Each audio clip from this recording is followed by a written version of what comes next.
Assalamualaikum everyone, welcome back to my channel Mariam's Cooking।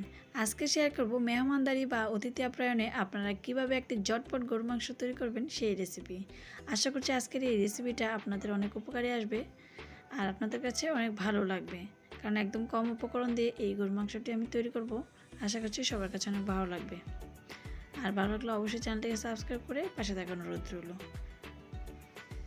তাহলে চলুন শুরু করা যাক। এখানে আমি প্রায় 4 কেজি গরুর মাংস নিয়েছি, আর এখানে কিছু অংশ হচ্ছে চর্বি এবং হাড্ডি রয়েছে, তো আর বাকিটা ফ্রেশ মাংসই। তো এটা সরাসরি বাজার থেকে কেনা। তো বাজারে কেনার সময় কিন্তু ওনারা বাংলাদেশের একটা ক্রেডিট যে মাংস কেনার সময় একটি চর্বি ধরাই দিবে আপনাদেরকে। তো এই চর্বিটা কিন্তু আমাদের আসলে কোনো কাজের না, এটা উপকারের চেয়ে অপকারীও বেশি হয়, তাই আমি চর্বিটা কিছু অংশ কমিয়ে দিলাম, মানে ফেলে দিলাম। তো আর কিছু অংশ না দিলে আবার তরকারির কালারটা সুন্দর হয় না, তাই কিছু রেখেছি। তো এখন আমি চুলায় চলে আসলাম। চুলায় প্রায় 250 গ্রাম পরিমাণ সয়াবিন তেল দিয়ে দিলাম। এখন তেলটা গরম হওয়ার পরে দিয়ে দিচ্ছি 2 কাপ পরিমাণ পেঁয়াজ কুচি। আমি যেহেতু পেঁয়াজ পেস্ট দেবো তাই ওইভাবেই পেঁয়াজ কুচিটা দিলাম। এখন নেড়ে চেড়ে ব্রাউন কালার করে নেব। তো হালকা নেড়ে চেড়ে গরম মশলাগুলো দিয়ে দেব। তো এটা এইভাবে তৈরি আপনারা যে কোনো ঘরোয়া রান্না বা যে কোনো ছোটোখাটো অনুষ্ঠানেও এইভাবে রান্না করে নিতে পারবেন। তো আমার সাথেই থাকুন, সম্পূর্ণ রেসিপিটা দেখুন, আশা করছি আপনাদের কাছে অনেক ভালো লাগবে।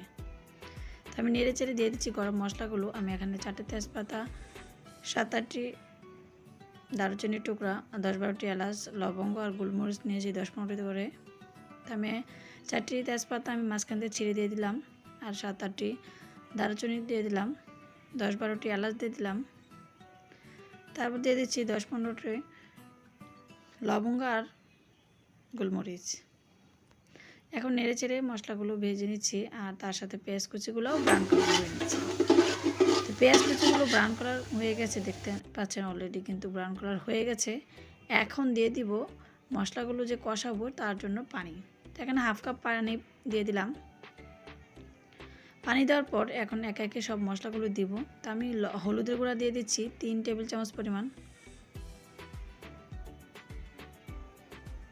তো দিচ্ছি আর নেড়ে নিচ্ছি। আর মরিচের গুঁড়া দিয়ে নিচ্ছি 3 টেবিল চামচ পরিমাণ। তো জালটা আপনাদের পছন্দ অনুযায়ী দিবেন।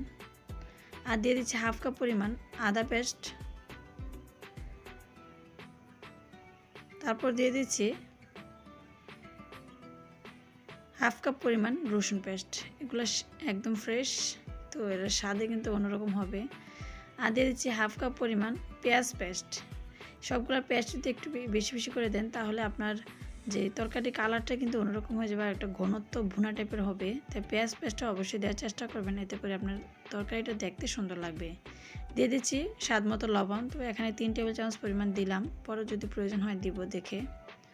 দিয়ে দিচ্ছি রাঁধুনি ধনিয়া গুঁড়া প্রায় 2 টেবিল চামচ পরিমাণ। তারপর দিয়ে দিচ্ছি জিরা গুঁড়া 2 টেবিল চামচ পরিমাণ।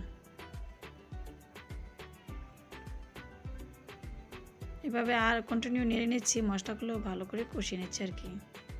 কষাতে কষাতে যখন দেখুন এরকম তেল বেশি এসেছে তখন বুঝতে হবে যে মশলাগুলো পারফেক্ট হয়েছে কষিয়ে। এখন দিয়ে দিচ্ছি ধুয়ে রাখা যে গরুর মাংসগুলো দিয়ে এখন আমি ভালো করে নেড়ে চেড়ে নিচ্ছি। তো এইভাবে নেড়ে চেড়ে আমি মশলাগুলোর সাথে মাংসগুলো কষিয়ে নিব। তো এখন যেহেতু অনেক মাংস আর এটা গ্যাসের চুলায়, তাই আমি এখন ঢাকনাতে ঢেকে দিচ্ছি। তো এটা থেকে কিন্তু যথেষ্ট পরিমাণ পানি উঠবে কষানোর জন্য। তো ঢাকনাতে ঢেকে অপেক্ষা করব 5 মিনিটের মতো। 5 মিনিট পর ঢাকনাটি খুলে নিচ্ছি। দেখুন অলরেডি কিন্তু পানি উঠেছে, আর এভাবে কষিয়ে নিচ্ছি। তো ভালো করে নেড়ে চেড়ে কষিয়ে নিতে হবে, কারণ মশলাগুলো যখন আমাদের ঘনত্ব হয়ে আসবে তখন কিন্তু হাঁড়িটা নিচ দিয়ে লেগে যাবে।